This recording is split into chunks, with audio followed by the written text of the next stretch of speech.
Oke, jadi ini adalah Huawei MatePad 11.5S Peppermint Edition atau Huawei MatePad 11,5S Peppermint Edition yang harganya itu 7 jutaan. Dan dengan harga ini aksesorisnya seperti biasa Huawei udah lengkap dan dibanding tablet lain dia punya layar yang lebih oke di kelas harganya. Terus fitur dan softwarenya juga lebih baik. Bahkan Huawei klaim kalau ada software baru yang buat gambar yang kata Huawei bisa ngalahin Procreate-nya Apple. Apakah benar kayak gitu?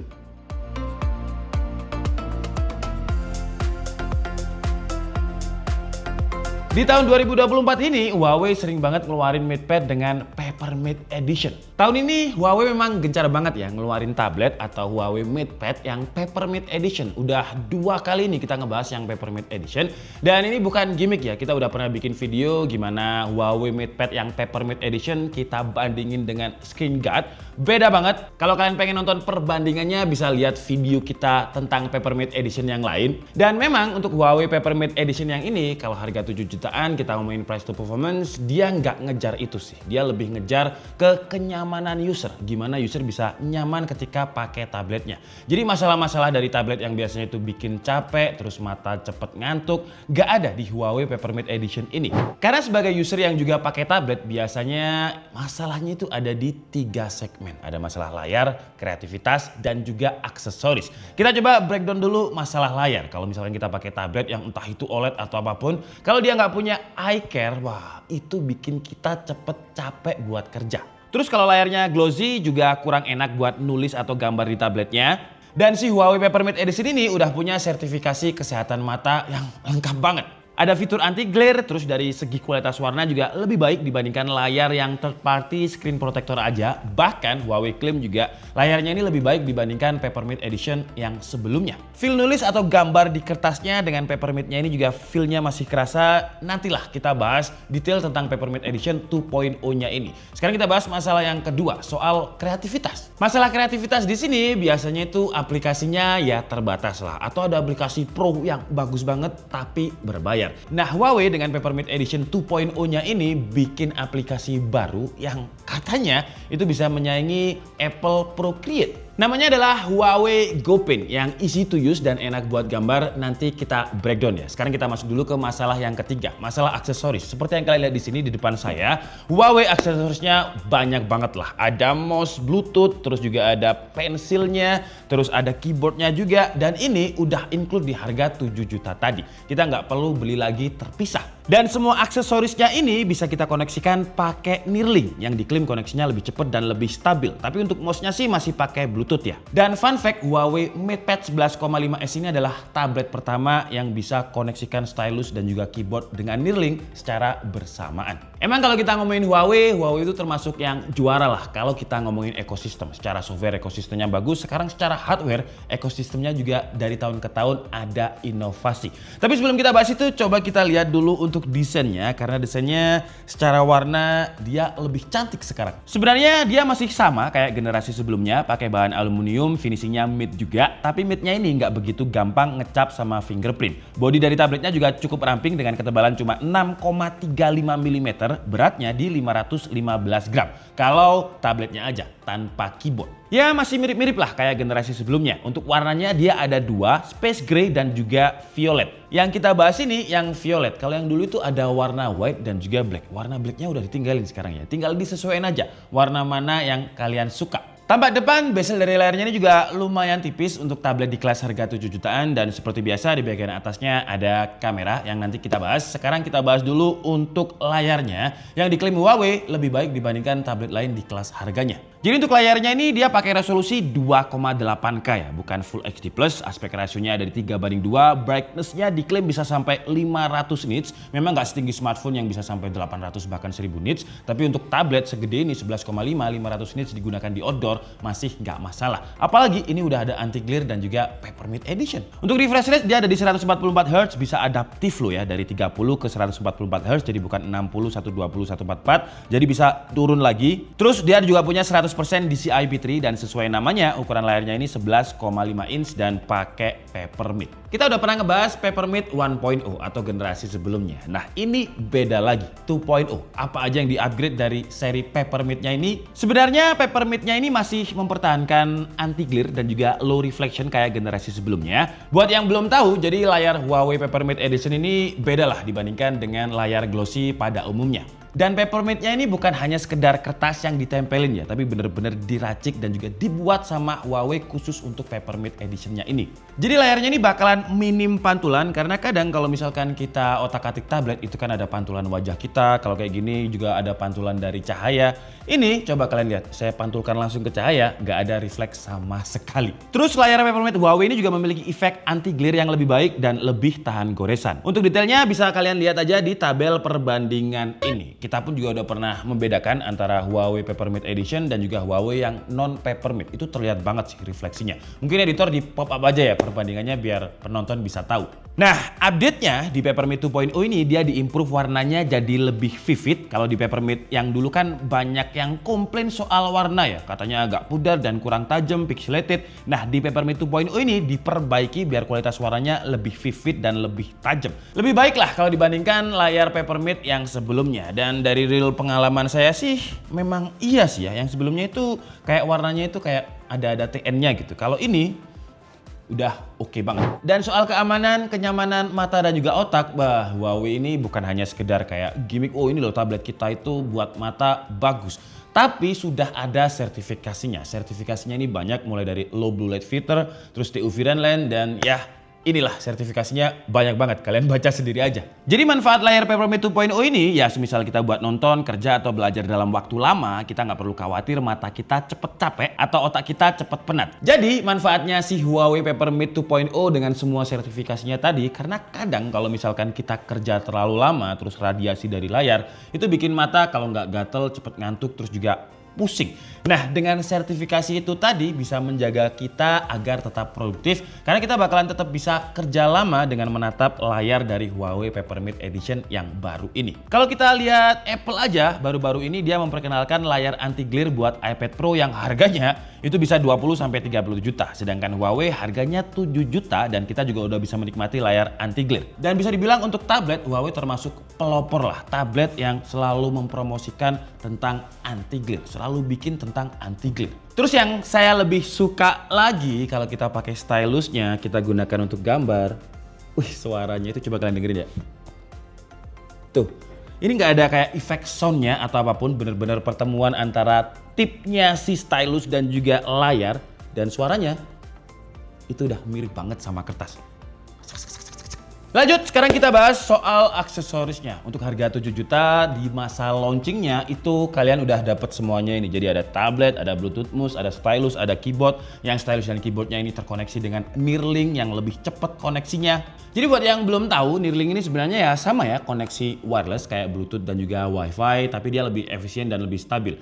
Gampangnya atau analoginya kalau misalkan koneksi Bluetooth itu kita anggap aja dia kurir yang dia pakai pickup. Sedangkan Neuralink itu kurir juga tapi pakai sepeda motor yang jatuhnya dia lebih efisien, bisa lewat gang-gang sempit. Yang intinya paket kita itu bakalan datang lebih cepat kalau kita pakai kurir yang motor. Sama kayak Neuralink, jadi konektivitasnya itu bakalan lebih cepat karena dia lebih efisien. Dan poin plus dari Neuralink ini dia nggak pakai jalur Wi-Fi, jadi nggak kayak Bluetooth yang numpang. Neuralink ini punya jalur sendiri kayak jalur busway lah yang nggak bikin jalur kendaraan lainnya keganggu. Selain Peppermint Edition-nya yang versi terbaru 2.0, stylusnya ini juga versi yang terbaru ya, Huawei M Pencil 3.0. Jadi generasi yang ketiga. Yang supportnya ya jelas Neuralink tadi, terus juga udah diklaim punya 10.000 pressure sensing level dan 6 kali lebih tinggi frekuensi pressure sensitivity-nya ketimbang stylus yang pakai Bluetooth. Rata-rata untuk koneksi yang Bluetooth untuk Pencil itu dia punya pressure sensitivity sekitar 4-5.000. Tapi kalau pakai Neuralink bisa sampai 10.000 tingkat.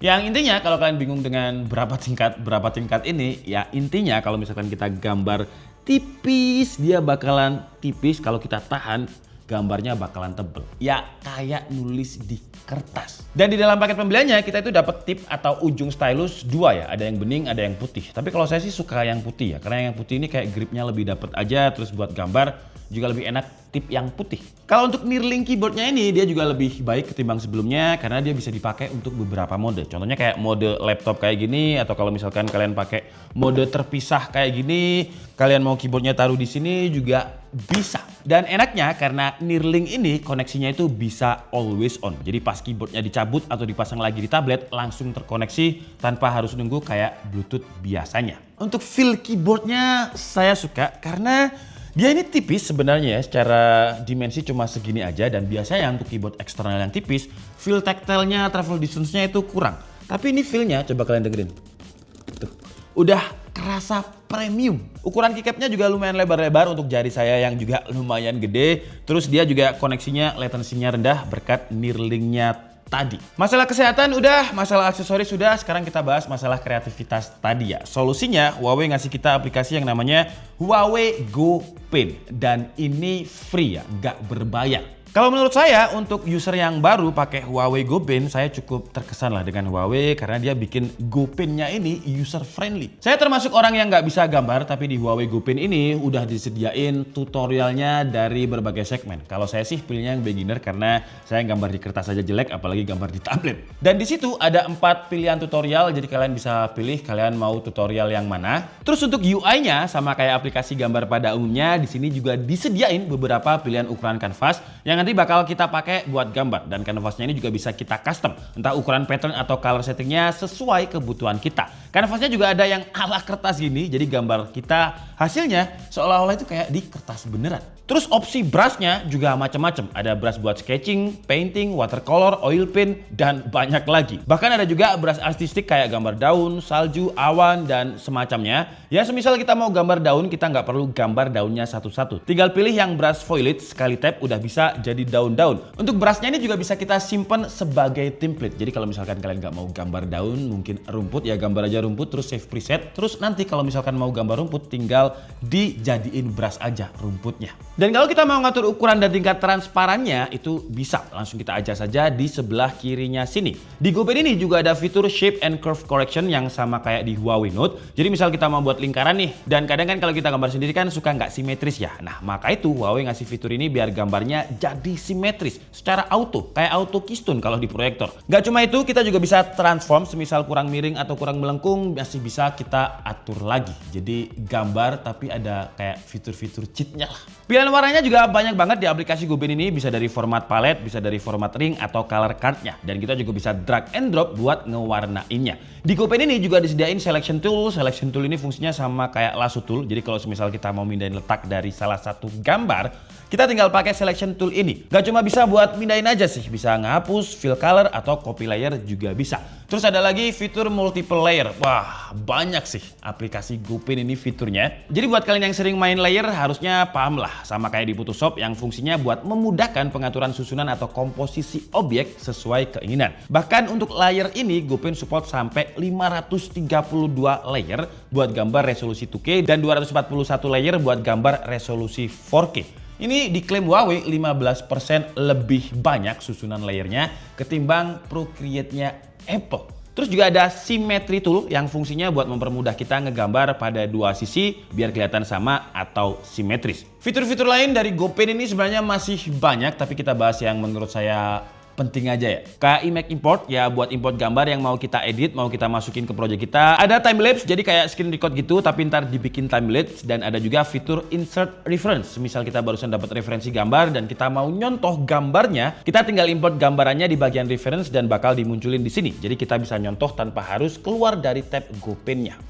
Banyak banget ya penjelasan dari Huawei Go Pen. Jadi nanti tenang aja, saya kasih timestamp kalau misalkan kalian mau replay biar gampang. Dan lebih enaknya lagi, Go Pen ini kalian nggak perlu install karena dia udah pre-installed di tabletnya. Selain Huawei Go Pen, fitur yang di-upgrade juga fitur-fitur yang berhubungan dengan stylus, fitur-fitur yang berhubungan dengan gambar dan mencatat, yaitu Huawei Notes. Di Huawei Notes sekarang ada fitur Note Record. Jadi Note Record ini gabungan antara voice record dan juga screen record yang berguna buat yang mau presentasi atau ngajar, dan materinya itu kita nulis sendiri. Jadi pas kita presentasi kita tinggal playback aja, dan di antar bakal nge-playback gestur dan suara yang kita record. Terus ada color change with lasso, jadi kita bisa ganti warna catatan yang kita pengen ganti lasso tool. Ada juga quick undo dan juga juga redo. Jadi kita bisa aktifkan fitur ini di titik 4 pojok atas, terus kita aktifin yang quick gesture. Nah, dengan fitur ini kita bisa tap 2 jari buat unduh dan juga tap 3 jari buat redo. Jadi pekerjaan bisa lebih cepat. Dan seperti gimmick-gimmick marketing sebelumnya, Huawei selalu mempertahankan a PC-like experience. Di semua tabletnya dari tahun ke tahun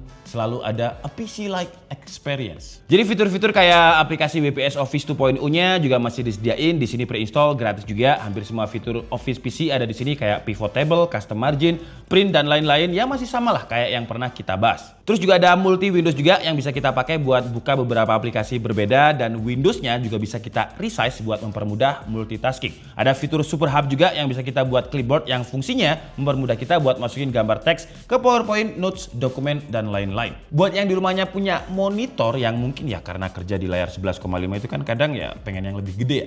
Di Huawei Papermate Edition ini dia udah support sama DisplayOut. Jadi kita bisa koneksikan dengan monitor dengan wireless ataupun pakai kabel yang kabelnya juga harus support sama DisplayOut juga ya. Terus masalah aplikasi, banyak yang komplain kalau kita pakai tablet Huawei itu, wah gimana kalau kita pakai produk Google, kan susah. Sekarang udah enggak kok, karena kita bisa masukkan dia sebagai shortcut browser. Jadi kalau butuh Google Drive, butuh Gmail, butuh produk-produk Google yang lain, bisa dimasukkan sebagai shortcut. Atau kita juga bisa install lewat App Gallery. Bah, saking banyaknya fitur software dan juga aksesorisnya, saya hampir lupa untuk bikin performa dan juga spesifikasi dari Papermate Edition 11,5 ini. Jadi yang baru sekarang chipsetnya itu di-upgrade jadi Kirin 9000WL, RAM-nya 8GB. Dan untuk storage-nya 2 kali lipat sekarang. Kalau yang dulu kan 128, sekarang udah 256. Lumayan. Kalau untuk performanya Kirin 9000WL dengan konfigurasinya ini kenceng, tapi kalau dibilang paling kenceng di kelasnya enggak juga. Dengan skor Antutu 10-nya itu dapat di 663.000 poin. Kalau untuk Geekbench 6 ya kalian bisa langsung lihat aja di sini, dan untuk 3D Mark stability-nya dia dapat skor yang hampir sempurna ya, 99,2%. Yang menandakan berarti sistem coolingnya bagus. Wildlife Extreme Stress Test juga 99,4%. Aman. Untuk CPU throttle juga aman, kalian bisa lihat di chart berikut ini. Sebenarnya tablet ini gunanya untuk produktivitas ya, karena semua fitur-fitur yang di-upgrade sama Huawei itu ya fitur-fitur produktivitas untuk kenyamanan mata, terus juga multitasking, softwarenya juga untuk produktivitas. Tapi namanya orang produktif pasti butuh hiburan, namanya orang kerja pasti butuh gaming. Jadi kita tes gaming juga. Pertama seperti biasa, Mobile Legends dulu, dia dapat settingannya itu high dengan frame rate high, dan untuk average FPS aman di 59 FPS, drop-dropnya cuma di 57. Jadi langsung aja deh kita coba di Genshin Impact dengan settingan highest, 60 FPS-nya aktif. Dan untuk average dia dapat di 58 FPS, jadi masih aman juga. Drop-dropnya itu cuma di 40 FPS ketika ada banyak monster. Terus untuk suhu temperaturnya ketika kita coba main Genshin Impact selama sekitar 1 jam itu juga masih relatif aman ya, dengan bagian depan itu cuma 33,9 derajat Celcius, belakang cuma di 33,5 derajat Celcius. Wah gila, sistem coolingnya Huawei nggak disebutkan dia pakai apa, tapi ketika kita coba cukup dingin. Dan karena sistem coolingnya dingin, jadi baterainya pun ikut awet ya. Dan untuk kapasitas baterainya untuk sebuah tablet yang tipis kayak gini lumayan gede. Baterainya itu ada di 8800 mAh. Dan ketika kita coba untuk main Genshin Impact selama 30 menit, berkurangnya cuma 9%, PUBG 30 menit berkurangnya cuma 6%, Mobile Legends 30 menit berkurangnya 6% juga. TikTok, YouTube, dan juga Netflix, pokoknya streaming video 30 menit berkurangnya 3%. Terus untuk record video 1080p 30 fps selama 30 menit berkurangnya 7%. Untuk waktu pengecasannya 0 ke 100% butuh waktunya 1 jam 45 menit. Ya masih oke lah ya, karena kapasitas baterainya kan hampir 9000 mAh. Lumayan kenceng juga. Untuk kualitas kameranya mirip-mirip lah sama Huawei MatePad Gen sebelumnya. Jadi resolusinya itu di 1080p 30 fps dan kualitasnya seperti ini. Ya kalau kita gunakan untuk meeting online aja sih masih cukup. Kalau digunakan untuk ngevlog sih kurang ya, karena ada beberapa noise. Tapi siapa juga yang mau ngevlog pakai tablet, karena bakalan berat juga. Dan kamera belakangnya di 13 megapiksel, kemampuan untuk record videonya sama juga 1080p 30 fps. Coba deh kita foto-foto sebentar dan kita coba untuk record video belakangnya kayak gimana. Dan ini adalah kualitas kamera belakangnya di mode video 1080p 30 fps tanpa mikrofon ya. Ini kalian dengarkan adalah mikrofonnya dari Huawei langsung. Kalau tampak belakang keren juga ya Huawei-nya ya. Dan seperti ini kualitas suaranya. Untuk gambarnya saya nggak bisa lihat karena yang saya yang shoot, jadi kalian tulis aja di kolom komentar. Tapi kalau tadi saya lihat sih masih mirip-mirip sama Gen sebelumnya. Terus yang terakhir speakernya ini ya kalau Huawei saya suka lah, karena Huawei punya speaker yang namanya Huawei Histon, dan yang sekarang dia pakai Huawei Histon 9.0 yang kualitas suaranya itu clear, bassnya juga kerasa. Ya kira-kira seperti inilah, termasuk salah satu tablet yang speakernya saya suka.